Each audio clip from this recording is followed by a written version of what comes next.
October of 1877, I was standing 50 yards from my barn when I heard that church bell toll 3 times, execution bell, and I knew in my bones somebody was about to die for no good reason. By the time I reached the square, they already had the girl up on the scaffold, 19 years old, thin as a rail, with a noose scratching her pale neck. She was holding a little chalkboard with shaken hands, trying to write her last words, but nobody was bothering to read 'em. See, Clementine Ashford was born without a voice. Couldn't scream, couldn't beg, couldn't even whisper a prayer. Judge Silas Blackwell stood beside her, reading her death sentence like he was ordering breakfast. The crowd of maybe 40 souls just watched. Some looked away. Others stared with that sick curiosity folks get when they're about to see something terrible. I should have kept walking, should have minded my own business like I had for 8 years. But by dawn, either we'd both be free, or we'd be buried side by side in Potter's Field, Covenant Springs, Wyoming territory. Population 287, give or take. The kind of town where everybody knows everybody's business, and strangers don't stay strangers long. I'm Oswin Thatcher. Folks call me Oz. 52 years old that October, though some mornings I felt twice that. Lost my wife Martha to childbirth 8 years back. Lost the baby girl the same night.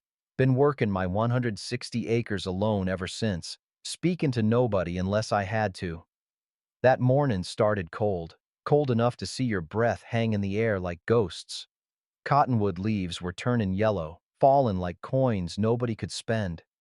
I was mucking out the barn when I heard it, 3 tolls of the church bell echoing across the valley. Execution bell. Hadn't heard that sound since before the war. Main Street was packed when I got there. 30, maybe 40 people gathered round the hanging platform Judge Blackwell had built 5 years back. Used it twice before, once for a horse thief, once for a man who killed his brother over a card game. Now they had a girl up there. She was small, thin, dark hair in a simple braid that had been mended so many times you could barely see the original ribbon. The rope sat heavy round her neck, already leaving a red mark on her pale skin. Judge Blackwell stood beside her, reading from a paper in his hand. His voice boomed across the square like he was announcing the second comin'. Clementine Ashford, you have been found guilty of theft. You did willfully steal a sapphire brooch valued at $300 from Mrs. Constance Blackwell. The penalty for grand theft in this territory is death by hanging.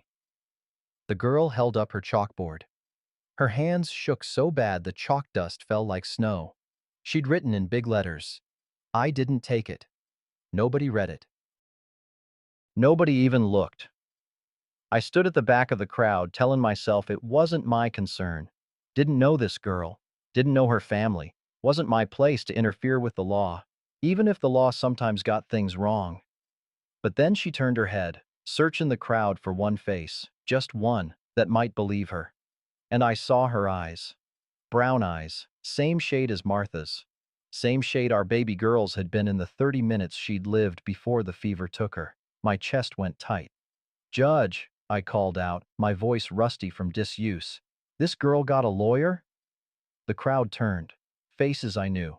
Tom Murphy, who ran the general store. Sarah Henderson, who taught school. Young Billy Crawford, who worked at the livery. All of them staring at me like I'd just spit in church.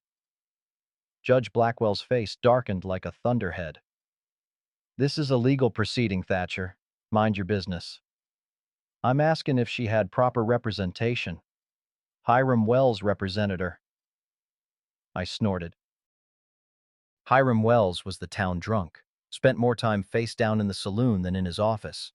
And how long was the trial? That's not your concern. I'm making it my concern. I pushed through the crowd until I stood at the base of the scaffold, close enough now to see the tears streaming down the girl's face. Silent tears, 'cause she had no voice to sob with. This girl can't even speak to defend herself. What kind of justice is that? Judge Blackwell's hand moved to rest on his pistol. "One more word, Thatcher, and you'll join her up here." "Then hang us both," I said, loud enough for everyone to hear, "because I ain't leaving until I hear a proper accounting of what she supposedly did." The girl, Clementine, stared at me like I was a ghost, like she couldn't believe someone was speaking for her. She scribbled frantically on her chalkboard and held it up toward me. Saw Mrs. Blackwell hide it. What's that say? I demanded. Judge Blackwell snatched the board away from her. Lies from a desperate thief. Let me see it. Get off my platform, Thatcher, or by God, I'll— I didn't let him finish. I climbed those scaffold steps, 6 of them, old wood creaking under my boots. Sheriff Wade Cutler moved to stop me, but I stared him down. Wade, I said quietly, you know me. You know I don't make trouble. But this ain't right, and you know it. Wade hesitated. That hesitation was all I needed. I reached Clementine and pulled the noose over her head. Her neck was raw where the rope had been biting into her skin. She gasped. No sound came out, just the motion, and tears rolled faster down her cheeks. Judge Blackwell drew his pistol. The whole town went silent. Even the wind seemed to hold its breath. You just assaulted an officer of the court and interfered with a lawful execution, Blackwell said, his voice deadly quiet. That's a hanging offense, Thatcher. I put myself between him and the girl, felt her small hand grip the back of my coat. Then you'll have to hang me first, I said, and I reckon these folks might have questions about that. That's when old Elwood Fletcher stepped forward from the crowd. He was 70 if he was a day, fought in the Mexican War, lost his hearing in one ear from cannon fire, respected by everyone. Judge, Woody said slowly, each word deliberate, I think maybe we ought to hear what this girl has to say, or write, as the case may be. A murmur rippled through the crowd. Agreement. Doubt. Fear.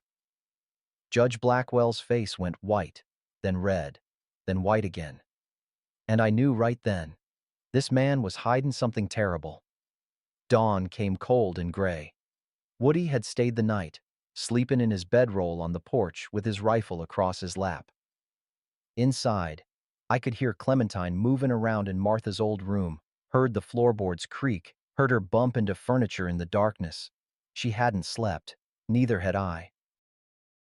I'd spent the night reading the documents Sheriff Wade left, newspaper clippings, wanted posters, affidavits.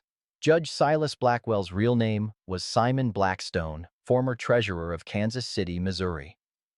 Disappeared in 1871 with $75,000 in municipal funds. The man who'd been dispensing justice in Covenant Springs for 6 years was a wanted criminal, and he was willing to kill his own secrets. Around 7 o'clock they came. I heard 'em before I saw 'em. Horses, wagons, boots on hard ground. Looked out the window and saw the whole damn town marching up my road. Judge Blackwell rode at the front on a black gelding, wearing a long coat like some Old Testament prophet come to deliver judgment. Behind him, 8 armed men I didn't recognize. Hired guns. Had to be. Behind them, more townspeople. Some carried pitchforks, others torches, even though the sun was already up. Looked like a damn witch trial. Clementine came out of the bedroom. She'd found Martha's shawl and wrapped it around her shoulders. For just a second, seeing her there in the early light, I almost believed Martha had come back. She wrote on her chalkboard, hands steadier now. I should run. Save yourself. No, I said firm. You run, they'll hunt you down inside a day. We face this together. Why? I'm nobody to you. I looked at her, really looked at her. Saw Martha's eyes, saw my daughter's eyes. The daughter who never got to grow up. You're somebody, I said. That's enough. I stepped onto the porch. Woody was already standing rifle ready. Clementine tried to follow, but I held up my hand. Stay inside. She grabbed my arm, looked up at me with those eyes. Wrote fast, don't die for me. Ain't planning on dying at all, I said. But I ain't handing you over either. I touched her shoulder. Brief, awkward, then stepped outside and closed the door behind me. Judge Blackwell sat his horse like a king on a throne. The morning sun was behind him, turning him into a dark silhouette with a halo of light. Oswin Thatcher, his voice boomed across my yard, you're harboring a fugitive and resisting lawful authority. Surrender the girl now, or face charges of treason against the territorial government. Treason? I said. That's a mighty big word for protecting an innocent person. She's been convicted by a legal court. She's been railroaded by a corrupt judge. I raised my voice so the whole crowd could hear. This man's real name is Simon Blackstone. He stole $75,000 from Kansas City in 1871 and fled west. He's been hiding here for 6 years under a false name, buying his judgeship with stolen money." The crowd murmured, shocked, disbelieving. "Lies," Blackwell spat. "Desperate lies from a desperate man." "Then explain this." I held up one of Wade's wanted posters. Simon Blackstone, age 42 in 1871, making him 52 now. Brown hair gone gray. 6 foot tall, scar on his left hand from a printing press accident. I pointed at Blackwell's left hand resting on his saddle horn. Everyone could see the scar, thick and white, running from his thumb to his wrist. The murmur got louder, angry, confused. "This is preposterous," Blackwell started. "And that girl in there?" I cut him off. "She ain't property. She's a 19-year-old orphan who had the bad luck to see your wife hide her own jewelry and frame an innocent person. She saw letters from your real wife back in Kansas City. She saw the truth, and you decided to kill her rather than face it. You have no proof." "I got plenty of proof. And when the territorial marshal gets here—" "There is no marshal coming." Blackwell's composure finally cracked. His face flushed red, spittle flying from his mouth. "There's just you, old man. You and your lies and your dead wife and your empty house. You think you're some kind of hero? You're nothing. You're nobody. And in about 5 minutes, you're gonna be dead." He gestured to his hired guns. "Take them. Both of them. I don't care how." That's when something happened I didn't expect. Mrs. Constance Blackwell stepped out from the crowd. She was wearing a traveling dress, dark blue, practical, and carrying a carpet bag. Her face was blotchy from crying, but her voice came out steady. "No, Silas, or Simon, or whatever in God's name your real name is, no." Her husband stared at her like she'd grown a second head. "Constance, get back in the wagon. I won't let you kill that girl. I already helped you frame her. I already lied in court, but I won't have murder on my conscience." She walked straight toward the porch, past the hired guns, past the shocked townspeople. "I hid my own brooch in the garden. I accused Clementine of theft because you told me to. Because she'd seen letters from Rebecca, from your legal wife in Kansas City who's still alive and still married to you." The crowd exploded into chaos, shouting, cursing, disbelief. Judge Blackwell's face went from red to white. His hand dropped to his pistol. "You stupid woman, you've ruined everything." Woody's rifle cracked. The bullet kicked up dirt 3 inches from Blackwell's horse's hooves. The animal reared, screaming, and Blackwell had to grab the saddle horn to keep from falling. "Next one goes through your chest," Woody said, calm as Sunday morning. "Now drop the gun." Blackwell's hired guns shifted nervous. 8 of them against 2 of us, but Woody had the drop and everybody knew it. For a moment I thought it was over, thought we'd won. Then I heard the train whistle, the noon train from Cheyenne, coming into Covenant Springs right on schedule. And I remembered, Wade said Blackwell sent for reinforcements. 6 men stepped off that train. Hard men. The kind you hire when you need people hurt and don't care about the details. They wore dusters and gun belts, moving like wolves. Leading them was a man I recognized from wanted posters. Dutch Keller. Former Confederate cavalry, now a bounty hunter and killer for hire. He walked straight through town to my ranch like he owned the place. Stopped 20 feet from the porch, smiled. "Thatcher," he called out. "Judge here says there's a $500 bounty on your head for harboring a fugitive. Says I can collect dead or alive." He pulled his coat back, showing 2 pistols. "I'm giving you one chance. Send the girl out peaceful, and you walk away. Otherwise, me and my boys are coming in. And we ain't particular about collateral damage." Behind him, his men spread out, surrounding the house. We were trapped. Mrs. Blackwell whispered, "What have I done?" Inside, I heard something fall, then silence. 60 seconds, Dutch said, pulling out his pocket watch. "Then we come in shooting." Woody looked at me. "Your call, Oz." I thought about Martha, about promises made and kept, about the baby girl I never got to raise, about dignity being worth more than breath. "We don't surrender," I said. "Not today." Dutch Keller's smile widened.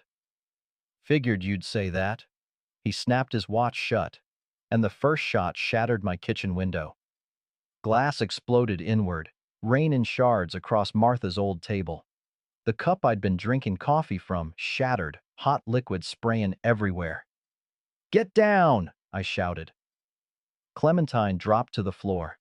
Mrs. Blackwell screamed and dove behind the iron stove. Woody was already returning fire from the front window, his rifle cracking like thunder. I grabbed my Henry and took position at the back door. Through the crack, I could see two of Dutch's men circling toward the barn. This wasn't a standoff anymore. This was an execution. "How many rounds you got?" Woody called out. "Maybe 40 in the house." "I got 20. That's 60 shots between us against 14 men, 8 of Dutch's plus Blackwell's people." The math was simple and ugly.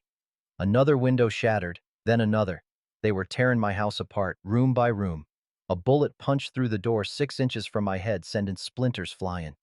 Mrs. Blackwell was sobbing in the corner. "I didn't want this. I swear I didn't want anyone hurt."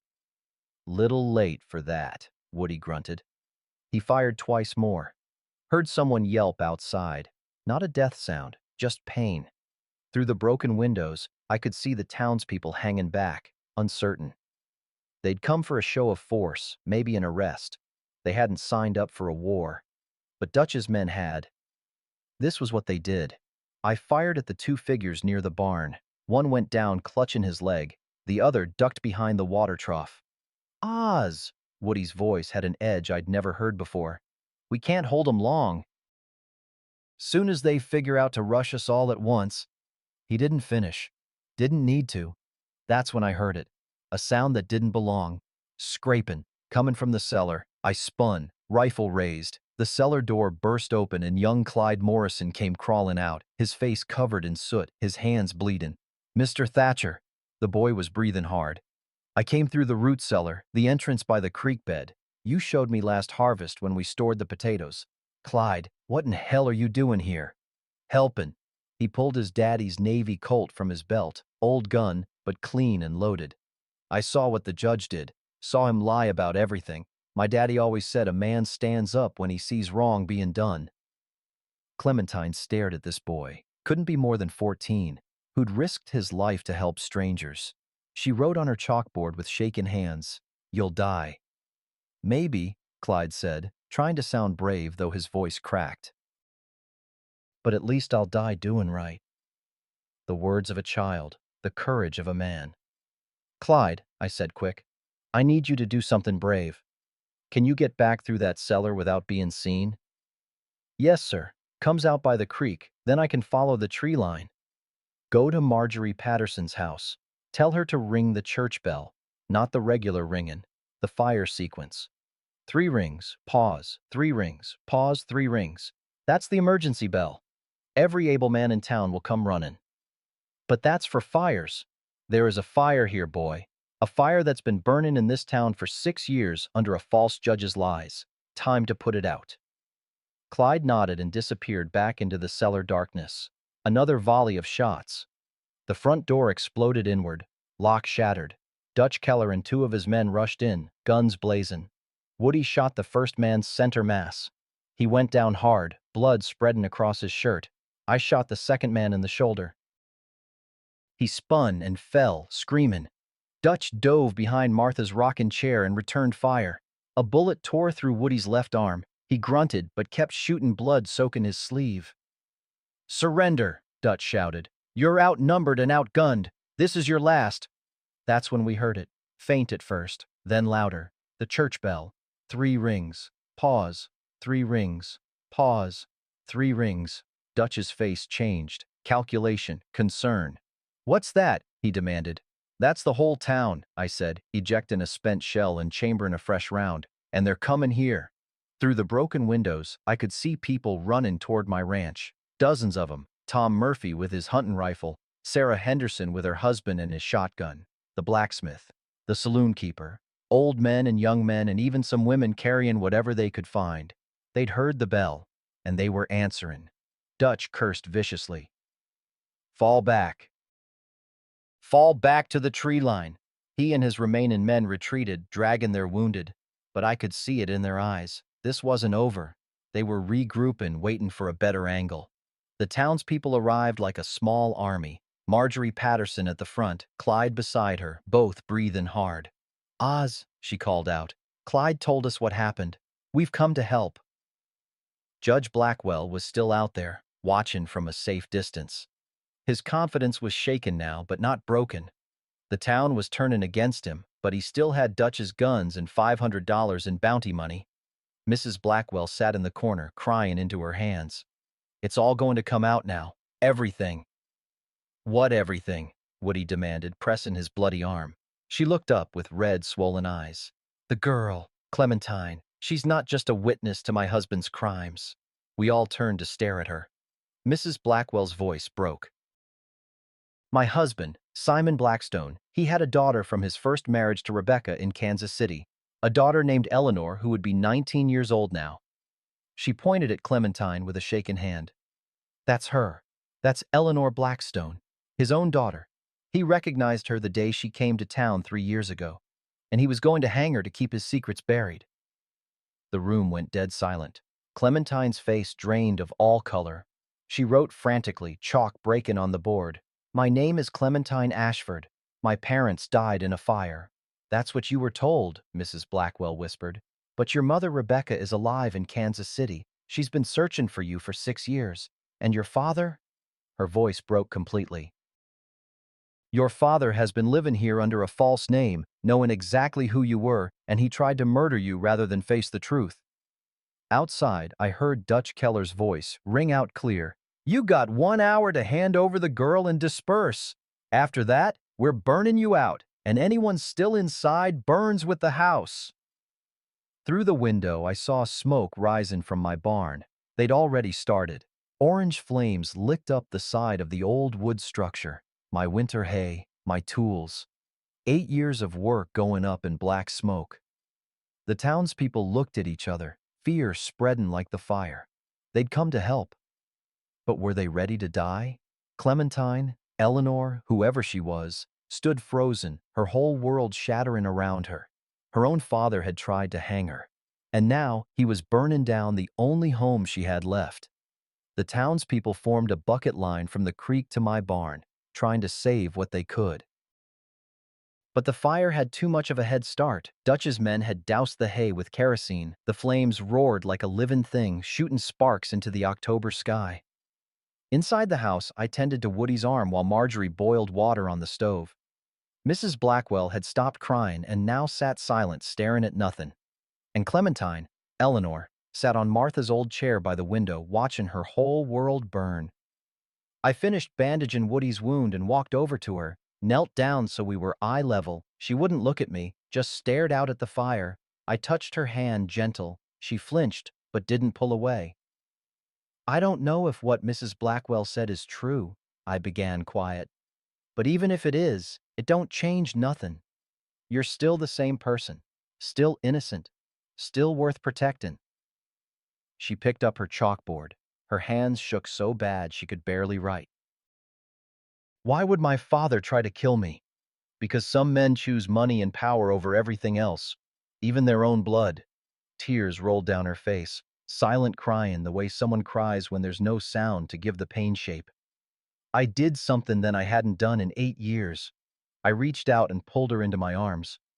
She collapsed against me, her whole body shaken, making that wordless sound from somewhere deep in her chest. "Listen to me," I said into her hair. "I don't care what blood runs in your veins. What I know is this. You're a 19-year-old girl who's done nothing wrong. You worked hard, cared for your grandmother, tried to live decent, and some evil man decided to destroy you to protect his lies." She gripped my shirt like a drowning person clutching driftwood. "You ain't alone anymore," I whispered. "Whatever happens, you ain't alone." Marjorie Patterson knocked soft on the doorframe. "Oz, there's someone here you need to see." An old woman stood in the doorway, maybe 70, bent from years of hard work, but her eyes were sharp as glass. "My name is Ruth Pritchard," she said. "I was Sarah Ashford's sister, Clementine's grandmother's sister. I came soon as I heard about the trial." Eleanor pulled away from me, staring at this woman, Ruth's eyes filled with tears. "Child, come here." Eleanor stood on unsteady legs and walked over. Ruth studied her face like she was reading a book. You look just like your mother. Rebecca was beautiful too. Eleanor's chalk trembled as she wrote, You knew my mother? I met her once in Kansas City, before everything fell apart. Ruth's voice was gentle but firm. Your mother, Rebecca, married Simon Blackstone in 1869, had you in 1870. When Simon stole that money and fled in 1871, Rebecca was left with nothing, shamed, desperate. Couldn't care for you proper. Grandmother said they died in a fire. Sarah lied to protect you. Your mother couldn't raise you. She was destitute, shunned by society for her husband's crimes. So Sarah took you in, brought you west, changed your name to Ashford, told you your parents were dead so you'd never go looking. Eleanor was shaken again. But you've been living in the same town as your father for 3 years, Ruth continued. He recognized you the day you arrived, but he couldn't acknowledge you without exposing his whole false life. So he watched, waited, hoped you'd never figure it out. Mrs. Blackwell spoke from the corner, her voice hollow. When she started working in our house, he forbade me from speaking to her. Said she was simple-minded, and I shouldn't waste my time. I thought it was cruelty. Now I know it was fear. And when I saw the letters, Eleanor wrote. When you saw those letters from Rebecca, Ruth said, he knew his time was up. So he framed you for theft and tried to hang you before anyone could ask questions. That's when we heard horses again, many horses. Everyone rushed to the windows, expecting Dutch's final assault. Instead, we saw a column of cavalry, 20 men in Union blue, led by an officer with captain's bars on his shoulders. Federal cavalry, Woody breathed. Someone called the actual army. The officer dismounted and walked straight toward the house. Judge Blackwell tried to intercept him, but the captain brushed past like he was swallowing a fly. He knocked on my door, formal, polite. I opened it, rifle still in hand. Captain James Hendricks, United States Army, Fort Laramie, he said. Received a telegraph from Sheriff Wade Cutler reporting an unlawful bounty and possible insurrection. I'm here to restore order. Who sent for you? I asked. Sheriff Cutler sent the initial message. But we also received a request from the Kansas City Marshal's office. He looked past me at Eleanor. They've been tracking a fugitive named Simon Blackstone for 6 years, and they have particular interest in locating his daughter Eleanor, who disappeared in 1871. Her mother has been searching for her ever since. Eleanor stepped forward, wrote with shaken hands. My mother is alive? Captain Hendricks pulled out a photograph, handed it to her. It showed a woman, maybe 40, with dark hair and brown eyes exactly like Eleanor's. On the back, written in careful script, Eleanor, my darling daughter, I have never stopped loving you. Your mother, Rebecca. Eleanor's knees buckled. I caught her before she fell. She pressed the photograph to her chest and sobbed. Silent, wrenching sobs that shook her whole body. Captain Hendricks turned to his men.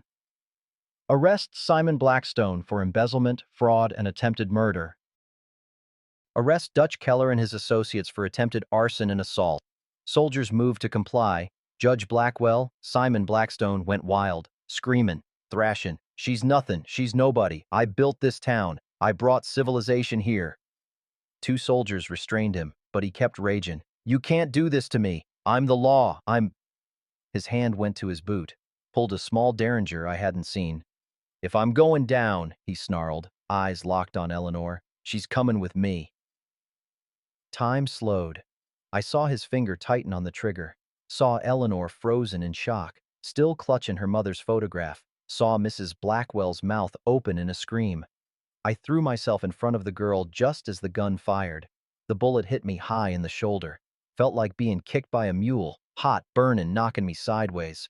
I went down hard.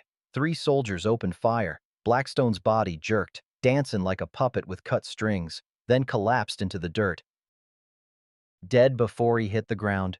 Through the ringing in my ears, I heard something impossible. A voice, raw, broken, but real. No! Eleanor speaking, screaming. The first sound I'd ever heard her make, a wail of grief and terror that came from somewhere so deep it tore her throat. She dropped beside me, pressing her hands against my wound. Her mouth moved, forming words with no sound. Then, straining, forcing, don't die. 2 words. Raspy, painful, but hers. I smiled up at her. Ain't planning on it. Then everything went black. I woke up 3 days later in my own bed. Doc Henderson was there, changing bandages, white-haired old man who'd been doctoring in Covenant Springs since before the war. "Easy, Oz," he said when I tried to sit up. "Bullet went clean through your shoulder. Missed the bone by a miracle, but you lost a lot of blood. Another inch to the right, and you'd be visiting Martha right now." Everything came rushing back. The siege. The fire. Blackstone. "Eleanor," I croaked, my throat dry as desert sand. "She's here. Been sitting by your bed for 3 days straight." Marjorie and Ruth had to practically drag her away to eat and sleep. The door opened. Eleanor stepped in, her face pale and exhausted. When she saw I was awake, her eyes flooded with tears. She fell to her knees beside the bed and took my hand in both of hers. "Easy, child," I said, my voice weak. "I'm all right." She wrote with one hand, still clutching mine with the other. "You almost died for me. Rather me than you. Why?" I thought about that, thought about Martha, about the baby girl I never got to raise, about 8 years of grief carved so deep I'd forgotten what joy felt like. "Because you deserved someone to stand for you," I said. "Your whole life people failed you, your father, your grandmother who lied, the town that was ready to watch you hang. Somebody had to stand." She pressed her forehead to our joined hands and cried, still silent, but her shoulders shook. Over the next few days, I learned what I'd lost. My barn was gone, just charred timber and ash, lost half my winter hay, all my tools, the plow I'd used for 8 years. The house had bullet holes in every wall, 3 windows shattered, the front door hanging by one hinge. But worse than that was the investigation. The territorial governor sent a man, Wesley Pruitt, cold-eyed bureaucrat with political ambitions. He sat in my damaged parlor, taking notes in a leather book, asking questions that felt like accusations. "Mr. Thatcher," he said, not looking up from his writing, "while I sympathize with your motives, the fact remains you took the law into your own hands. You prevented a court-ordered execution." "Court-ordered murder," I interrupted. "That girl had no proper trial, no real lawyer, and was being hanged to cover up her father's crimes. Nevertheless, you had no legal authority to interfere. The proper course was to file an appeal with the territorial court. She'd have been dead by the time any appeal was heard." "That's speculation, Mr. Thatcher." He closed his notebook. "I'm recommending you be charged with obstruction of justice and conspiracy to harbor a fugitive. You'll face trial in Cheyenne in 6 weeks." Eleanor was in the room. I saw her face crumble like old paper. After Pruitt left, she wrote, "This is my fault. I've destroyed your life." "No," I said firm. "You didn't destroy nothing. You just existed, and evil men couldn't tolerate that. You'll go to prison because of me. Maybe, or maybe justice will prevail. Either way, I don't regret what I did." But privately, I was afraid. Territorial prison was a hard place. Men went in and came out broken, if they came out at all. That evening, Ruth Pritchard came to visit. She brought a basket of food and a bottle of whiskey. "For the pain," she said, nodding toward my shoulder. We sat on the porch, watching the sun set over the mountains. My barn was still smelling of smoke. "You know," Ruth said after a long silence, "Sarah, Eleanor's grandmother, she made a choice 30 years ago. She lied to protect that child from her father's shame. Was she right to? Don't know. Eleanor grew up safe, loved, but she grew up not knowing who she really was, not knowing her mother was alive and searching." Ruth took a sip of whiskey. "Sometimes the right choice and the easy choice ain't the same thing." "What are you saying?" "I'm saying you made a hard choice, Oz. You stood up when everyone else sat down. You protected an innocent girl when the whole weight of the law said to step aside, and now you're paying the price." She looked at me with fierce certainty. "But whatever happens in that courtroom, you did a righteous thing, and that matters more than any verdict." She stood to leave, then paused. "The Lord tests the righteous," she said, quiet.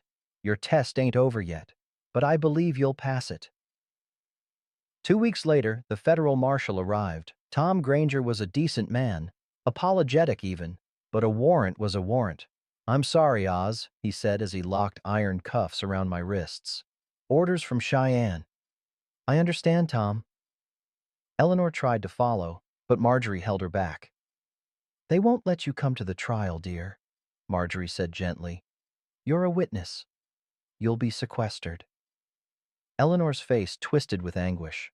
She broke free and ran to me despite the chains. Threw her arms around me. She pressed a folded paper into my bound hands. Marshal Granger was kind enough to let me read it later in my cell in Cheyenne. It said, "You are the father I should have had. I will never forget what you did for me. When this is over, if you'll have me, I want to stay. Not as a burden or obligation, but as a daughter. I love you. Eleanor Clementine." I sat in that cold cell and cried for the first time in 8 years. Not for myself, for the daughter I'd lost, for the daughter I'd found, for the cruel twist of fate that might take her away just when I'd learned to care. The next morning they came for me early. The courtroom was already packed when they brought me in, hands cuffed, chain around my waist like a common criminal. People from Covenant Springs filled the gallery: Woody Fletcher, Marjorie Patterson, Tom Murphy, even Mrs. Constance Blackwell wearing black mourning clothes. But no Eleanor. They'd kept her away, like Marjorie said. Judge Theodore Hartwell presided, stern man in his 60s with a reputation for harsh sentences. The territorial governor's hand-picked judge, District Attorney Roland Pierce, stood to give his opening. Young man, ambitious, seeing this case as his ticket to higher office. "Gentlemen of the jury," he began, voice ringing through the courtroom like a stage actor, "Oswin Thatcher stands accused of obstruction of justice and conspiracy to harbor a fugitive. His actions, however well-intentioned, led directly to the deaths of 3 men and significant destruction of property. He painted me as a vigilante, a dangerous man who'd undermined civilization itself. If we allow this," Pierce concluded, "we invite anarchy. Every man becomes his own judge, his own jury, his own executioner." The jury, 12 men, mostly merchants and farmers, looked at me with hard eyes. My lawyer was Hiram Blackwood, no relation to the judge, fresh from law school in St. Louis. Young, earnest, outmatched. He tried. God knows he tried. But by the end of the first day, I could see it in the jury's faces. They were going to convict me. And I'd spend the next 20 years in territorial prison for the crime of saving an innocent girl's life. That night, alone in my cell, I heard footsteps in the corridor. A guard appeared. Behind him, a figure in a dark cloak. "You got a visitor," the guard said. "5 minutes." The figure stepped into the lamplight and pulled back her hood. It was Sheriff Wade Cutler's wife, Emma. "Mrs. Cutler?" I was confused. "What are you—" "Wade couldn't come himself," she said quiet, glancing at the guard. "But he wanted you to know there's someone coming to testify tomorrow, someone who's gonna change everything." "Who?" She leaned close, whispered one word: "Rebecca." Eleanor's mother, the woman who'd been searching for her daughter for 6 years, was coming to Cheyenne. "She arrives on the morning train," Emma said, "and she's bringing evidence that'll prove Simon Blackstone was worse than anyone knew." Hope flickered in my chest for the first time since the trial started. But morning felt a lifetime away. Rebecca Blackstone arrived on the 8 o'clock train. I didn't see her enter the courtroom.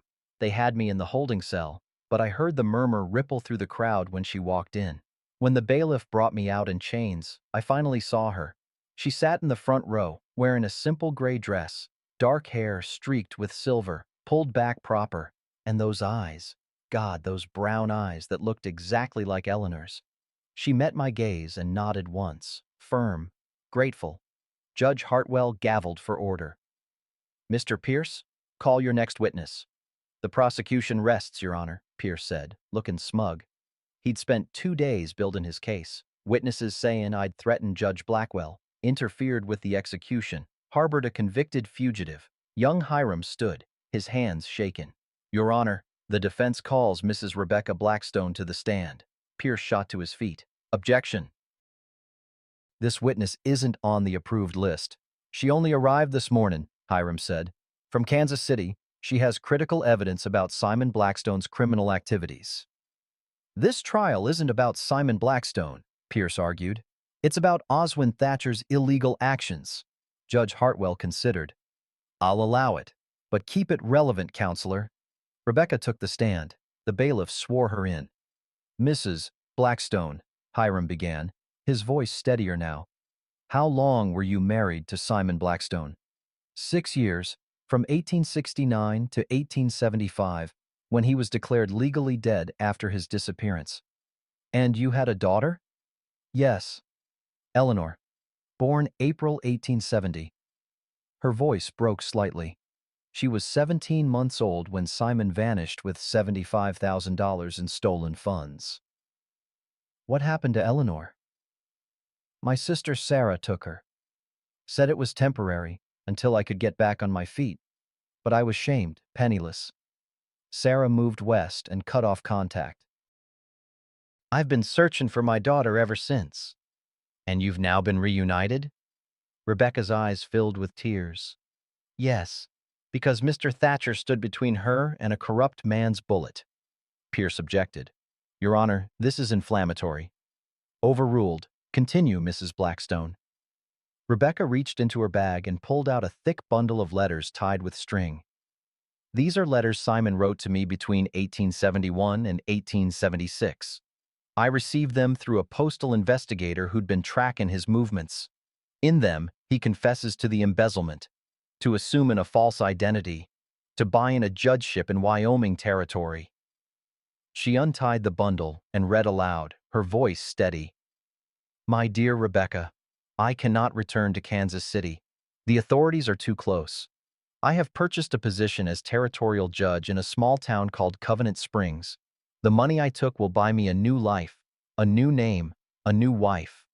You and Eleanor are part of a past I must leave behind. Do not try to find me. Consider me dead. Dated November 1872.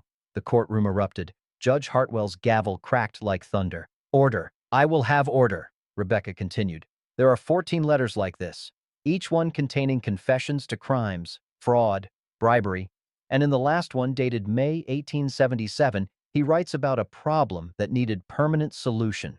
She read, A girl has come to work in my household. She looks disturbingly like Eleanor would look now.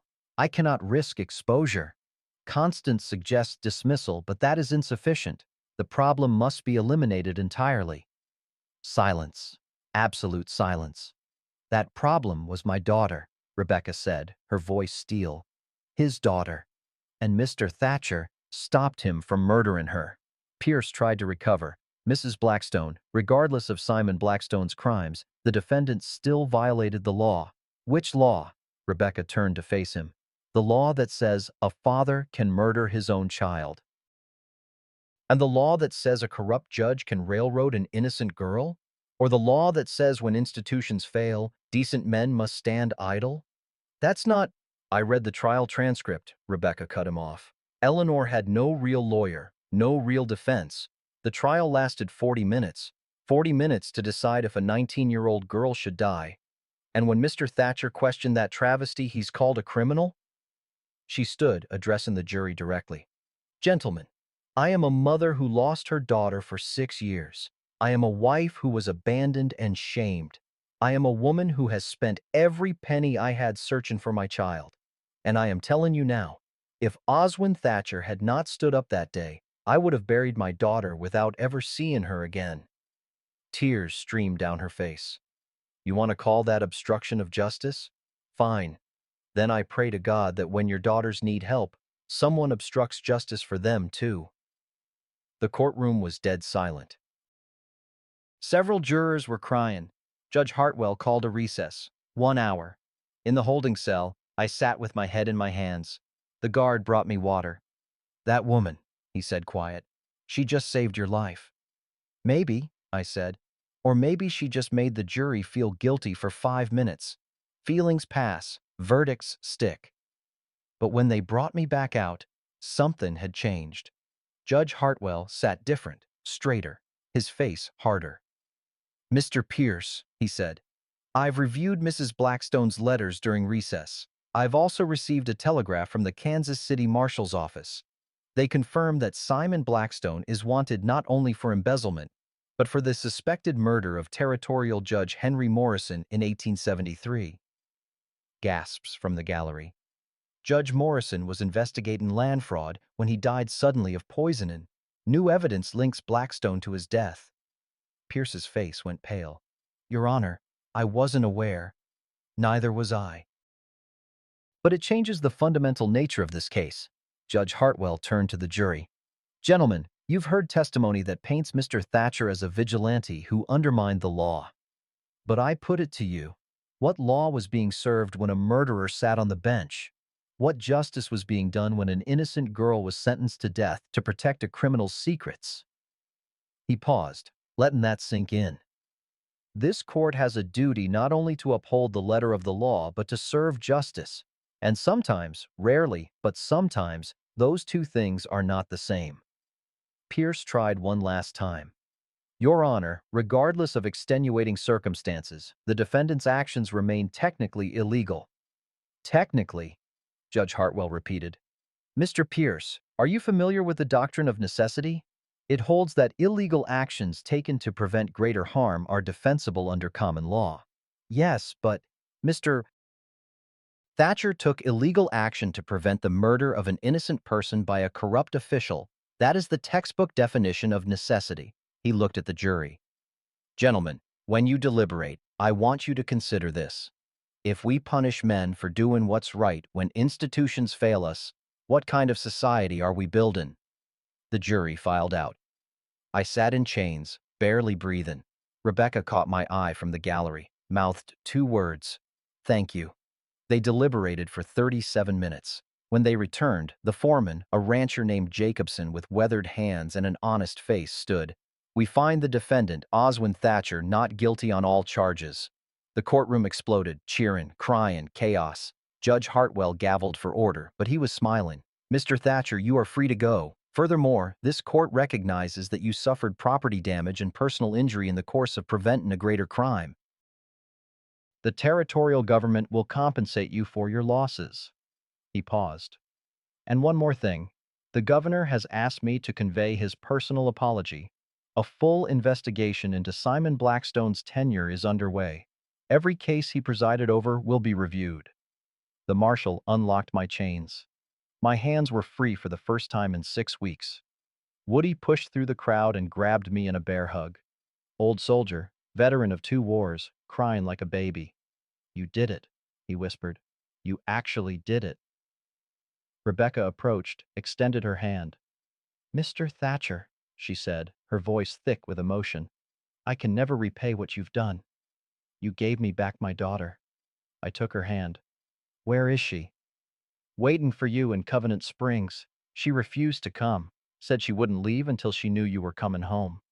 She handed me an envelope. She wanted me to give you this. Inside was a letter in Eleanor's careful hand. Dear Oz, I know my name is Eleanor Blackstone. I know my mother is alive. I know my father was a monster. But I also know something else. Family isn't just blood. It's the people who stand for you when the world turns away. When you come home, and I know you will, I want to ask you something. I want to ask if you'll let me stay. Not as a ward or a burden, but as a daughter. Can a person have 2 families? One from blood and one from choice? I hope so, because I choose you. Come home soon. Your daughter, Eleanor Clementine. I folded the letter and put it in my pocket, over my heart. Mrs. Blackstone, I said, your daughter and I need to talk. But I think maybe there's enough love here for everyone. She smiled through her tears. I think so too. We traveled back to Covenant Springs together, me, Rebecca, Woody, Marjorie, and a dozen others who'd testified on my behalf. The train rolled through October countryside, leaves turning gold and red, mountains purple in the distance. The same landscape I'd seen 8 years ago when I brought Martha's body home for burial. But this time, I wasn't carrying death. I was carrying hope. Rebecca sat across from me in the passenger car, staring out the window. I'm afraid, she said quiet. Of what? That she'll hate me. That she'll blame me for abandoning her. Her hands twisted in her lap. I've rehearsed what I'll say 1,000 times, but none of it sounds right. Just tell her the truth, I said. Tell her you never stopped looking. That's all she needs to hear. What if it's not enough? Then you keep showing up. day after day. That's what family does. She looked at me with those eyes so much like Eleanor's. You'd let me stay? In Covenant Springs? Got a spare room in my house. Needs fixin' up after the siege, but it's yours if you want it. I don't understand, she said. Why would you do this? I'm nothing to you. You're Eleanor's mother. That makes you something. As we pulled into Covenant Springs Station, I saw her. Eleanor stood on the platform wearing Martha's old shawl, Ruth Pritchard beside her, young Clyde Morrison on her other side, looking nervous. When the train stopped and I stepped off, Eleanor's face transformed. She ran. Not graceful, not slow. She ran like a child running to her father after he's been gone too long. I caught her, held her tight despite my heel and shoulder protesting. She made that sound again, the wordless keening that came from somewhere deep. Then, strainin' forcing the words out. You came back. 3 words, raw, painful, but hers. Promised I would, I said into her hair. And I keep my promises.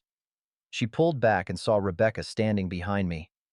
Mother and daughter stared at each other. The platform went silent. Even the train seemed to hold its breath. Eleanor's hand shook as she wrote on her chalkboard. Mother? Rebecca nodded, tears streaming. Yes, baby. It's me. Eleanor took a step forward, then another. Then she was in Rebecca's arms, both of them crying, holding each other like they'd never let go. I turned away, giving them privacy, found myself face to face with Sheriff Wade Cutler. Oz, he said, extending his hand. I'm glad you're home, and I'm sorry. For what? For not standing up sooner. For letting fear make me weak. His voice dropped. Judge Blackwell had leverage on me. Gambling debts he'd bought from creditors. He threatened to ruin me if I didn't cooperate. So I looked the other way when I should have looked closer. You sent for the cavalry, I said. You gave me those documents. You did the right thing when it mattered. After nearly letting an innocent girl hang, his jaw clenched. I'll carry that the rest of my life. That evening the whole town gathered at the church. Marjorie had organized it, a community meeting to discuss what happened and how to move forward. I stood at the front, Eleanor on one side, Rebecca on the other. Some of you came to my house with torches, I began. Some of you believed Judge Blackwell's lies. Some of you were ready to watch a girl hang for a crime she didn't commit. Uncomfortable shifting, eyes downcast. I ain't here to shame you. Fear makes cowards of us all sometimes. But I am here to tell you something important. I looked around the room, saw Tom Murphy, Frank Wilson, Sarah Henderson, good people who'd been led astray. For 6 years we lived under a lie. A man who called himself judge was nothing but a thief and murderer. He perverted justice, corrupted our community, made us doubt our own eyes and ears. Tom Murphy stood. Oz, I'm sorry. We should have listened when you questioned the trial. You should have, I agreed. But you also rallied when young Clyde rang that bell. You stood with me when it counted. That's what I'll remember. Frank Wilson spoke up. What happens now? To the cases Blackwell presided over. Territorial judge is reviewing every single one, Woody said from the back. Marjorie and I have been helping. So far we've identified 23 cases with irregularities. Innocent people convicted, guilty people freed, land seized illegally. The Hernandez family, Sarah Henderson said, her voice breaking. They were good people, and we let them hang based on false testimony. We can't bring them back, I said, but we can make sure it never happens again. We can demand transparency. We can question authority. We can stand up when we see wrong being done. After the meeting, Eleanor pulled me aside. She wrote on her chalkboard, I want to ask you something, in front of everyone. Ask away. She turned to face the crowd still lingering in the church, wrote in large letters and held it high. Mr. Thatcher. Will you adopt me? The room went silent. Rebecca stepped forward. I consent to this. My daughter needs stability, a home, and Oz Thatcher has proven he'll protect her with his life. Eleanor wrote again. I want both of you, mother and father. Is that allowed? I looked at Rebecca. She looked at me. I think, I said slow, we can make that work. Eleanor smiled, really smiled, for the first time since I'd met her. But as we walked out of the church into the cool night air, Sheriff Cutler pulled me aside. Oz, there's something you need to know. Something I found in Blackwell's office after he died. He handed me a document, land deed, for my property, dated 1876, signed by Judge Blackwell, claiming my ranch as territorial property due to abandonment and mental unfitness of owner. He was going to take your land, Wade said. Had it all planned out. Was just waiting for the right moment to declare you unfit and seize everything. I stared at that document. At the signature, at the official seal, all of it, the siege, the trial, everything, hadn't just been about Eleanor. It had been about destroying me too. There's more, Wade said quiet. We found correspondence with 3 other territorial judges, all of them appointees bought with stolen money, all of them operating the same scheme, frame locals, seize property, split the proceeds. How many judges? At least 5, maybe more. The investigation's just beginning. I looked up at the stars. Same stars that had hung over Covenant Springs for 6 years while evil men wore robes and called it justice. We bring 'em all down, I said. Every last one. Already started, Wade said. Federal marshals are riding out tomorrow. But Oz, this is going to get bigger before it gets better. More trials. More testimony.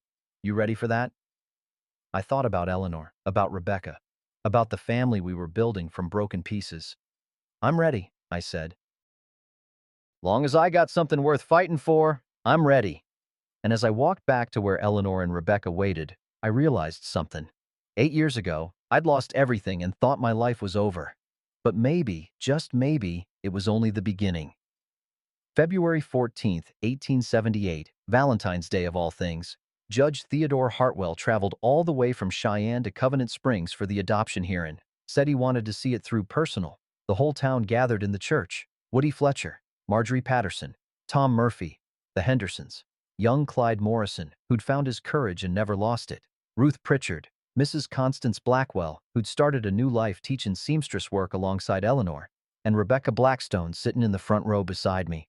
She'd been living in my spare room for 3 months now.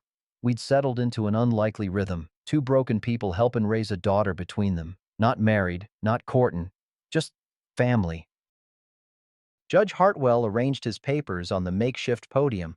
This is an unusual case, he began. Miss Eleanor Blackstone is 19 years old, legally an adult in most respects. Adoption at this age is rare, but not without precedent when circumstances warrant. He looked at Eleanor. Miss Blackstone, do you understand that this adoption will change your legal name to Eleanor Clementine Thatcher? Eleanor stood. She'd been practicing for weeks, working with Doc Henderson on voice exercises. She opened her mouth, strained, struggled, and spoke one word aloud, raspy, broken, but real. Yes. The church erupted, people crying, cheering, embracing. Eleanor looked shocked, touching her throat. She'd found a voice. Not much of one. Just enough for the word that mattered most. Yes, Judge Hartwell smiled. And Mr. Thatcher, do you accept the responsibilities of fatherhood? To provide for, protect, and guide Eleanor as your legal daughter? I stood, my shoulders still aching in cold weather, but healing strong. I do, Your Honor, and I promise to honor her mother Rebecca in this arrangement. Eleanor deserves both of us. Rebecca wiped tears from her eyes. Judge Hartwell signed the papers. Then by the authority vested in me by Wyoming Territory, I declare Eleanor Clementine Thatcher the legal daughter of Oswin Thatcher. May God bless this family. Eleanor walked to me, then to Rebecca, then took both our hands and brought them together. She wrote on her chalkboard with her free hand, "Family, both of you." That evening we had a celebration at the ranch, our ranch now. My barn had been rebuilt by the community. New hay stored for winter. The bullet holes in the house walls patched, though I kept one, just one, in the kitchen door frame, a reminder of the day I chose to stand. Tables set up inside the new barn, lanterns strung between rafters. Fiddle music, dancing, laughter. Eleanor moved between Rebecca and me all night, linking us together, teaching her mother the hand signs she'd developed, introducing Rebecca to everyone in town. Around midnight, after most folks had gone home, the 4 of us sat on the porch, me, Eleanor, Rebecca, and old Woody Fletcher. Stars brilliant overhead, cold and clear. "You know something," Woody said, packing tobacco into his pipe. I've lived 72 years, fought in 2 wars, buried 3 wives and 4 children, seen the best of men and the worst. He lit his pipe, the glow illuminating his weathered face. But I ain't never seen anything quite like this. A man who stood alone against corruption, a girl who survived her own father trying to kill her, a mother who never stopped searching. All of you broken in different ways, and somehow you built something whole. Eleanor wrote, "We built a family." More than that, Woody said. You gave this town back its soul. Gave us faith that good still exists, that standing for what's right, even when it costs everything, is worth it. 6 months later, something happened nobody expected. Rebecca met someone, David Chen, a Chinese merchant who'd opened a dry goods store in Covenant Springs, widower with 2 grown children, kind man, patient. She came to me one evening, nervous as a schoolgirl. Oz, I need to tell you something. David has asked me to marry him. I smiled. And what did you say? I said I needed to speak with you first because this family we've built, it's unconventional. And if I marry, things will change. Rebecca, I said gentle, you deserve happiness. You deserve love. Eleanor and I will be fine. But what if she thinks I'm abandoning her again? We asked Eleanor together that night. She wrote, Mother, you gave me life twice. Once when I was born. Again when you came to Cheyenne. Now go live your own life. I have Oz. You need someone too. Rebecca married David that fall, but she didn't move away, stayed in Covenant Springs, visiting the ranch 3 times a week. Eleanor gained not just a mother, but a stepfather and 2 step-siblings who treated her like blood. Our unconventional family grew even more unconventional. And it worked. 1 year to the day after I pulled that noose off Eleanor's neck, we walked to the cemetery together. We stood at Martha's grave and the tiny stone beside it that said Baby Girl Thatcher. Eleanor knelt and placed wildflowers on both graves. She'd been tending them every week, keeping them clear of weeds. She pulled Martha's wedding ring from around her neck, the one I'd given her months ago, and pressed it to her lips, then carefully placed it on Martha's headstone. What are you doing? I asked. She wrote, Giving her back to you. You don't need to carry her anymore. She's at peace, and so are you.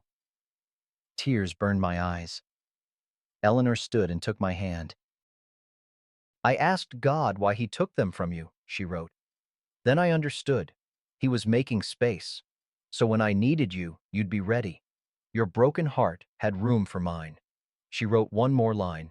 Thank you for seeing me when I couldn't be heard. I pulled her into my arms.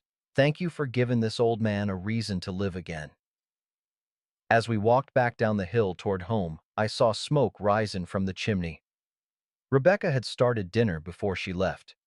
Eleanor's horse grazed in the pasture. Young Clyde was mending fence by the creek. He worked for me now, learning the ranch.